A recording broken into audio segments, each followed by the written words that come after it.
Welcome to Samba Samba. Enjoy the video. You're starting with the essentials that actually unblock App Store connections.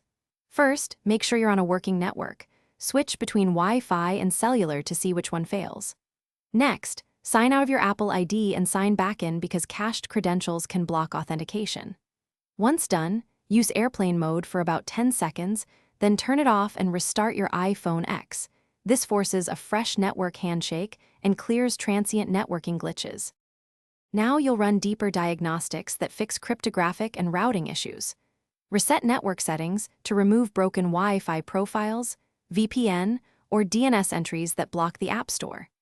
Make sure date and time is set to automatic because wrong time stops secure connections. TLS certificates will appear invalid. Finally, install any pending iOS update since Apple sometimes requires newer security protocols. Updating ensures compatibility. These steps address most middle-layer failures between your phone and Apple servers. Finish by forcing the App Store closed and reopening it while on a reliable network or a phone hotspot.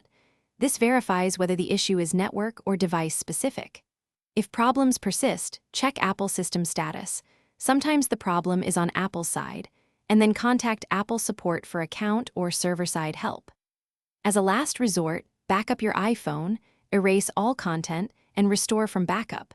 That rebuilds system settings and clears stubborn corruption.